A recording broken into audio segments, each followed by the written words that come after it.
مفتی صاحب د خوب لیدونه پس څو ورځې پس تعبیر استل هغه ټیک دي. هر کله بس چې یو انسان ته مخلص انسان ملو شي، ماهر انسان ملو شي د خوبونو تعبیر په هغې باندې عالم او پوهی، بس چې کله موقع و بس هغه ته خپل خوب هغه بیانول پکار دي، که هغه یو ورځ پسې او که هغه 100 ورځې پسې. مجید صاحب وایي چې مفتی صاحب خوب مې لیدلی چې زما مور تور کارغه راکړو او ما ته ایسته سر جدا کو. د دې څه تعبیر دی؟ الله دې په ژوند کې برکت واچوه، الله دې په ژوند کې برکت واچوه. دا کارغه چې دا حسد او بغض او مشکلات او حرص او دشمنان او دا تمام څیزونه تاله کارغه درکړی دی او تا د هغې سر کټ کړی، مطلب دا څونه مشکلات دي ستا، الله جل شانو هغه مشکلات هغه ختموي، لرې کوي. او کارغه خو موږ بل رنګ فی الحال نه دی لیدلی، ای نور رنګونو د هغې کارغانو مې په نور شکلونو کې نور رنګونو کې، خو فی الحال کارغه توري.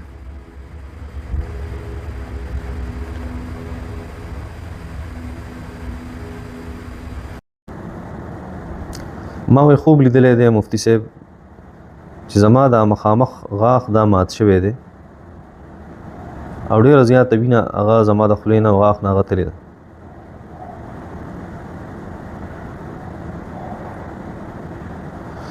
د دې مطلب دا دی چې یا څه پریشانی یا په مال کې نقصان یا د چا قریبي رشتہ دار دی د هغه جدایي راځي، یا چې تاسو خبرې کړي دي او په هغې کې تاسو په هغې کې احتیاط نه دی کړی، ګډې وډې میډیا غیبتونه کړي، نو ځکه داسې خوبونه هغه راځي انسان ته. داسې هم کېدای شي په تاسو باندې قرضه قرضه الله جل شانو ختموي. دی وایي چې ما خوب لیدلی دی، په خوب کې زه ډېر زیات خفه یم. نو زما کزن تپوس وکړو چې ته ولې خفه یې؟ زه ورته ویم چې زه ځکه خفه یم چې زه مړ شم نو الله له به څه جواب ورکوم. د دې څه تعبیر دی؟ دا تعبیر ته حساس په دې معامله کې خپله تقوا او پرهیزګاري هغه برقراره ساته، د الله جل شانو د حقوقو د بندګانو د حقوقو د هغې پوره خیال ساته. مفتی صاحب وایي ما خوب لیدلی دی، زمونږ یو خپله ده هغه خو وفات شوې ده، خو ماله او زما خور له سم ښکلي سوټونه یعنې کپړې راکړي. دې څه تعبیر دی؟ دې تعبیر خیر او برکت او خوشخبري د الله جل شانو به دغه ستاسو نصیبه کوي. ام زهیر صاحب وایي چې مفتی صاحب ما په خوب کې نبی کریم صلی الله علیه وسلم کتلی و چې ګیره یې نشته او ډرس پینټ او شرټ او فیس باندې نور هغه هم نو. ما ورته فیس ته کتل، نو دې څه تعبیر دی؟ زهیر صاحب ځا خبره وځان سره یاد وساتي، کېدای شي ستا د خوب نه بل مطلب یا ته مخلص په دې خوب کې، خو یاد ساته چې داسې خوب کله انسان ویني چې نبی کریم صلی الله علیه وسلم په هغې کې ویني. نبی علیه السلام په خوب کې لیدل دا د انسان په اعمالو باندې دلیل دی چې د انسان اعمال څنګه دي. لکه نبی علیه السلام یې څومره په ښکلی د شریعت مطابق په شکل صورت کې لیدلي او پاک لیدلي صفای لیدلي، نو مطلب دا دی چې د اعمال هغه ډېر زیات بهترین دي.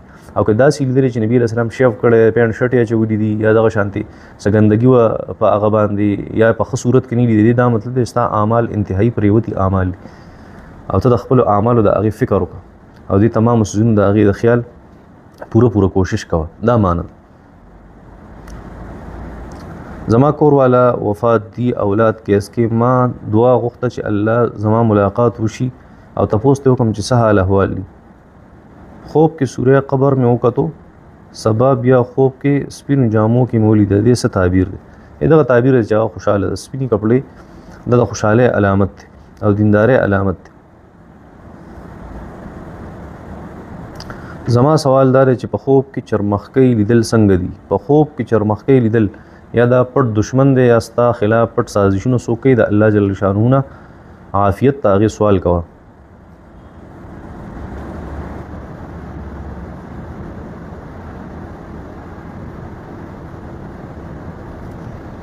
دا وایي چې ما فرشتې غسل او دغه شانتې نور هغه مې په خوب کې هغه ولیدو. د دې څه تعبیر دی؟ دې تعبیر دا چې الله جل شانه خوشحالي او اساني هغه به ژوند کې ستاسو نصیبه کوي.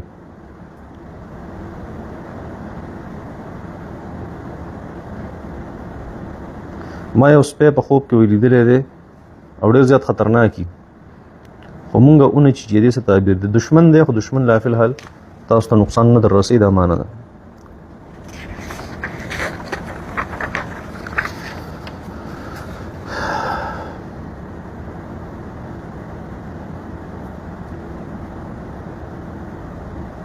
مفتی صاحب زه واده شوی نه یم او ځان په خوب کې حامل ینم ډېرې پیرې مې دا خوب ولیدو چې اخري ټایم دی او ماشوم کېږي او زه یو عالم یم. د دې څه مطلب دی الله جل شانو د دنیا او د آخرت خوشحالي هغه نصیبه کوي، خیر درته درکوي، ډېر زیات لوی خیر درته درکوي، هغه د مال و دولت په شکل کې، که د جایداد په شکل کې، که په بل شکل کې، خو الله جل شانو څه خیر د هغې فیصله کړې ده.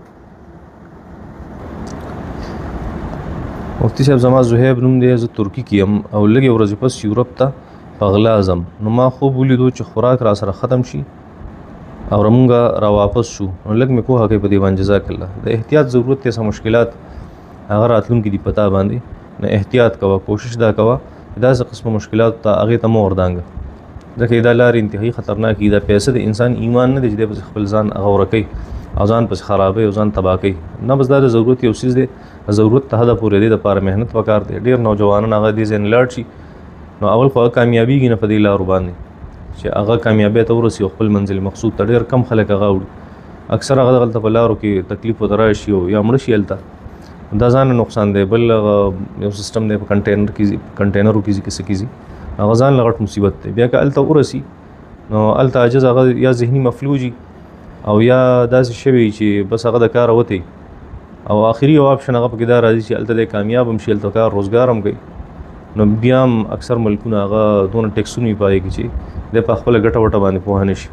او زه الله جل شانه دې بغیر د دغې مشکلاتو نه ستاسو کامیابي نصیبه وګرځي. دا وایي چې السلام علیکم مفتي صاحب، الله درله عمر او علم کې برکت واچوه. زه یو پوښتنه کوم، ما خوب لیدلی و هغه زه اعتکاف ته ناست وم، نو زما ابو راشي ما ته وایي دا رومال واخله. زه ورته ویم دا د چا رومال دی؟ هغه وایي دا د یاسین قاري صاحب دی او هغه اوس زموږ دپاره خاص دی. او بیا چې کله هغه قاري صاحب مونږ کره راتلو، بیا ما خوب ولیدو چې زه ګلاب جامن خوب کې لیدل او هغه زما د علم په وجه ډېر زیات خوښ دی. دا یاسین قاري صاحب په لاټري وخته، خو دا د خوشحالۍ خوب دی او د دې خوب د دیندارو سره مینه محبت او ښه کار دی، بد کار نه دی. دا د دیندارۍ علامت دی، دغه شان د خوشحالۍ علامت دی. بل چاله په خوب کې کپړه ورکول د دې مطلب اکثر هغه رښتۍ معلومیږي، خو داسې چې ستاسو د هغې سره د رښتې خواهش دی او د الله جل شانه د خیر او د عافیت د هغې سوال کوئ. نور بس د یاسین قاري صاحب د هغه لاټري هغه راختې ده. اوس دا خبره مه کوئ چې یاسین قاري صاحب پکې منشن کړي. مفتي صاحب ما یو خوب لیدلی دی چې یو خطرناک مار دی او ما سره لاس کې یو څیز و، په هغې مې ووخو، نو سر ترې کټ شو. تعبیر ضرور ووایې، مننه. الله مو په علم کې برکت واچوه. دې نه مخکې ډېر زیات ښکلی خوب د یاسین قاري صاحب هغه او دې پسې دونه خطرناک خوب بیان کو. نو مار چې د دې دوه قسمه یو هغه چې د هغې رنګ هغه سپینوالي ته مایل، یو هغې توروالي ته مایل. که چېرته د مار چې کوم کلر دی هغه ډارک و یا ډارک ته نږدې کلرونه و، نو دا بیا انسان دپاره دشمن دی. او که دغه شانتې سپینوالي طرف ته مایل و هغه لایټ کلرس کې و، نو بیا دا بیماري ده. تاسو هغه کټ کړې ده، ختمه کړې هم ده. مطلب دا دی چې یا دشمن ختمیږي او یا چې کوم بیماری دي ستاسو هغه بیماری ختمیږي. نو ستاسو د حالاتو نه الله جل شانه هغه بهتر علم لري، الله جل شانه د هغې باره. مفتي صاحب زما دوه خوبونه دي، یو دا چې په قرآن مجید کې سبق ویل او قرآن مجید هغه لږ ضعیف دی، څه تعبیر دی. بل دا چې په خوب کې ډېر شی پیسې لیدل، د دې څه تعبیر دی. دا دواړه د دې تعبیرونه دا دي چې الله جل شانه ستا خیر او برکت هغه نصیبه کوي او چې کوم پریشانۍ دي الله جل شانه ستا هغه ختموي. او د خپل تلاوت هغې طرف ته لږ توجه وکړه، کېدای شي ستا په تجوید کې یا په تلاوت کې لږ شنغلتي.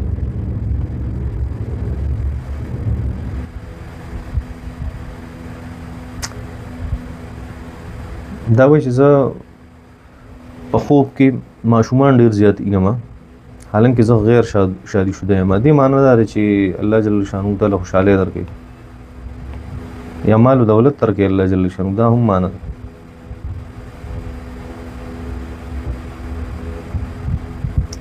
مفتي صاحب په خوب کې 2 سپوږمۍ او 2 نورونه لیدل، دې څه تعبیر کېدی شي؟ دا تعبیر کېدی شي چې په دنیا کې حالات هغه ښه کېږي، ټیک کېږي. اسونه جنګونه چې روان دي کېدی شي د بادشاهان خپل منځ کې هغه صلح وکړي په دې باندې، الله اعلم. زبو خان وایي زه په ترکیه کې یم. زما کشر ورور هغه په سعودي عرب کې دی. ما په خوب کې لیدلی دي چې ما خپل وړوکی ورور ذبح کړی دی. ګوره یو چې انسان خوب ویني نو کله کله دی ویریږي په هغې کې چې یاره ما یو سړی هغه ولیدو، یو ورور مې ولیدو، یا خپل کشر مې ولیدو، هغه ځایلالومه. دا مطلب نه چې ته به یا قتل کې یا بل څه بل څه، دا معنا نه ده. خوب د خوب دنیا جدا ده، یو روحاني دنیا ده، او دا چې کومه دنیا ده دا مادي او جسماني دنیا ده. په هغې کې صحیح دلته هغه شانتې نه وي. دلته دې خوب مطلب دا دی ته خپل وړوکی ورور لیدلی چې ما هغه ذبح کړی دی، حلال کړی دی. د دې دا مطلب دی چې یاره تا چېرته د دې کشر ورور حق والی دی، که حق هغه مالي حق وي که جاني حق وي که هر څنګه، خو تا د هغه څه حق والی دی هغې د وجې دا خوب هغه تیني یا چېرته تا هغه سره بد اخلاقي کړې ده یا ګډې وډې دې ورته ویلي یا دې ولې بېعزتي کړې ده. مطلب دا موږ چې پښتانه کوم بېعزتي وایو چې خپل کشر یې بېعزته کړو، هغه نوره بېعزتي نه دا کیدی شي. نو د دې نه ځان وساته، دا ښه کار نه دی.